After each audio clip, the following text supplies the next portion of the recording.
అమరావతి రాజధాని విషయంలో జగన్మోహన్ రెడ్డి టోటల్గా బ్యాడ్ అయిపోయారు. నిజంగా అతను నిన్న కూడా పార్లమెంట్లో బిల్లు ప్రవేశపెట్టే ముందు కూడా అతను ఈ మూడు రాజధాని అంటే మావిగన్ అని చెప్పేసి మూవిగన్ అని చెప్పేసి ఒక కొత్త పదాన్ని ఒకటి తీసుకొచ్చి అతను సోషల్ మీడియాలో గొప్పగా వైరల్ చేశాడు. అలా మూవిగన్ అంటే ఏంటి అని అర్థం వాళ్ళు చాలామంది తెగ ఆలోచించేశారు దీనికోసం. అంటే ఇదేమీ కాదు, మచిలీపట్నం, గుంటూరు, విజయవాడని కలిపి మళ్ళీ ఒక క్యాపిటల్గా ఇండైరెక్ట్గా మళ్ళీ మూడు రాజధానిని ప్రోత్సహిస్తూ ఒక ప్రెస్ మీట్ పెట్టాడు. ఆ ప్రెస్ మీట్ ఎంత ట్రోల్ అయిందంటే నిజంగా వైసీపీ వాళ్ళకి కూడా నచ్చలేదు. ఒక పక్కన రాష్ట్ర ప్రజలందరూ మాకంటూ ఒక రాజధాని కావాలి, అది అమరావతి రాజధాని, అక్కడ కొంతవరకు డెవలప్ అయింది, మిగతా డెవలప్ ఇతను చేసుకుంటూ పోతున్నాడు, మనకంటూ ఒక కేర్ ఆఫ్ అడ్రస్, ఒక ప్లాట్ఫారం ఉండాలని చెప్పేసి రాష్ట్ర ప్రజలందరూ కూడా ముక్త కంఠంతో కోరుకున్న సమయంలో ఇతను మళ్ళీ మూడు రాజధానులు అంటే ఇతను ఇష్టమా? ప్రజల ఇష్టాలతో ఇతను పని లేదా? ఇతను ఏదంటే అదేనా? 2014లో చంద్రబాబు నాయుడు గారు అమరావతి రాజధాని ప్రకటించినప్పుడు ఇతను ఏం చేశాడు? సపోర్ట్ చేశాడు. అమరావతి రాజధానికి నేను అనుకూలమే అని చెప్పేసి ఆ రోజున ప్రతిపక్ష నాయకుడుగా అసెంబ్లీలో డైరెక్ట్గా ఒప్పుకున్నాడు. అది అయిపోయింది. 19లో ఇతను అధికారంలోకి వచ్చిన తర్వాత యూటర్న్ తీసుకుని ఏం చేశాడంటే మూడు రాజధానులు అన్నాడు. కర్నూలు అన్నాడు, వైజాగ్ అన్నాడు, విజయవాడ అన్నాడు. అది అయిపోయింది. దేన్ని కూడా ప్రజలు ఆమోదముద్ర వేయలేదు. ప్రతి దాన్ని వ్యతిరేకించుకుంటూ వెళ్ళారు ప్రజలు.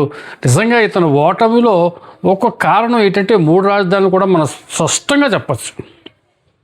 ఆ విధంగా మరి ప్రజల ఇష్టానికి వ్యతిరేకంగా ఇతను పరిపాలన చేశాడు. అందులో మూడు రాజధానులు ఒకటి. ఈ మూడు సరే ఏదో జరిగింది, దాన్ని ఏదో రకంగా ఈ సజ్జల రామకృష్ణారెడ్డి లాంటి వాళ్ళు ఉన్నారు కదా పెద్దలు, వీళ్ళు సలహాలు ఇచ్చో ఇంకోటి నాయన మూడు రాజధానులు అంటే జనం కొట్టేలా ఉన్నారు, దీన్ని ఏదో మార్చుకుందాం, పొరపాటున మనం యూటర్న్ తీసేసుకున్నాం, దీన్ని ఏదో విధంగా మార్చి ప్రజల్లోకి మళ్ళీ మేము కూడా అమరావతి రాజధానికి మాకు ఎటువంటి వ్యతిరేకత లేదు అంటూ ఈ మూవిగను, ఈ మూడు రాజధానులు, ఈ తోటకూర ఇవన్నీ పక్కనెట్టి మనం కూడా ప్రజలు ఏదైతే కోరుతున్నారో దానికి ముందుకు పోదాం అని చెప్పేసి సలహా ఇచ్చుంటే సరిపోయేది.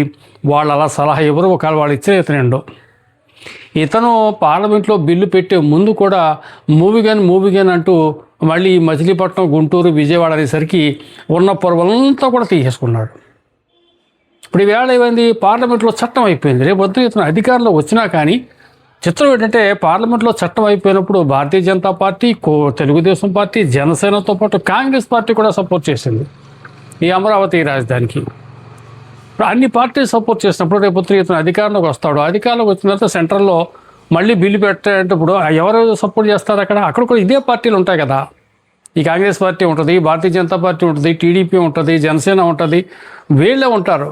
ఇక మిగిలింది వల్ల వైసీపీ ఒకటి ఉంటుంది, ఏదో మిగతా కొన్ని ఉంటాయి. అవి పెద్ద లెక్కలోకి రావు. మన ఆంధ్ర రాష్ట్ర విషయానికి వస్తే వాళ్ళు పెద్ద పట్టించుకోరు.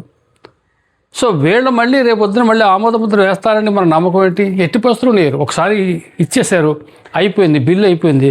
రేపొద్దున ఇతను సీఎం అయినా కానీ అదే అమరావతిని డెవలప్ చేయాల్సిందే. చంద్రబాబు నాయుడు గారు చేయగా మిగిలిన ఏమైనా ఉంటే ఇతను చేయవలసిందే. ఈ మాత్రం దానికి ఇతను కనీస రాజకీయ పరిజ్ఞానం లేదనుకోవడం మరి ఏంటో తెలియట్లేదు. కానీ ఈ రాజధాని విషయంలో మట్టుకు జగన్మోహన్ రెడ్డి టోటల్గా బ్యాడ్ అయిపోయాడు, పూర్తిగా బ్యాడ్ అయిపోయాడు. మరి ఎందుకు ఈ ఆలోచన వచ్చింది? మరి ఎవరు ఇతను సలహా ఇస్తానని కూడా అర్థం కాని పరిస్థితి ఉంది.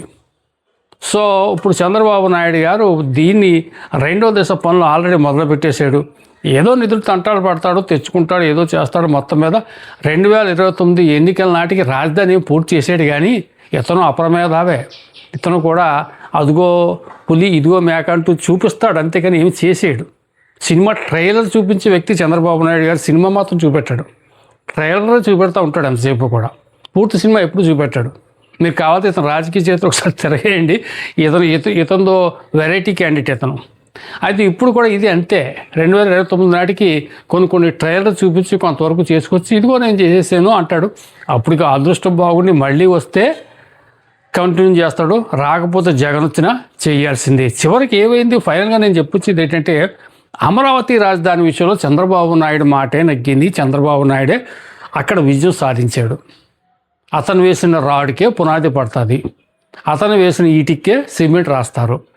ఇక జగన్ ఏమయ్యాడంటే ఇక్కడ టోటల్గా అన్పాపులర్ అయిపోడు. చిత్రం ఏంటంటేనండి, ఇప్పుడు దాకా నేను ఒక దాదాపుగా 20 సంవత్సరాల పైనుంచి ఈ జర్నలిజంలో ఉన్నాను.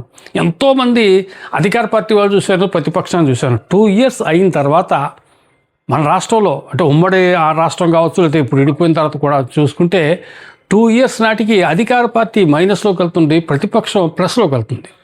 ఇక్కడ ఏం జరుగుతుందంటే ప్రతిపక్షం అనేది రోజు రోజుకి మైనస్ అవుతుంది కానీ ప్లస్లో రావట్లేదు. అధికారంలో పార్టీ ప్లస్లోకి వస్తుందా మైనస్ అని మనం పూర్తిగా చెప్పలేం, కానీ ప్రతిపక్షం మాత్రం మైనస్లో వస్తుంది, దిగజారుడు పరిస్థితిలోకి వెళ్ళిపోతుంది.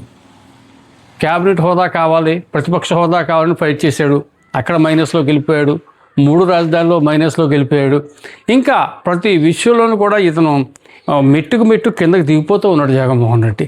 మరి ఇదే పరిస్థితి కొనసాగితే 29లో మరి జగన్మోహన్ రెడ్డికి ప్రజలు ఎంతవరకు సపోర్ట్ చేస్తారనేది కాలం నిర్ణయిస్తుంది. Thank you.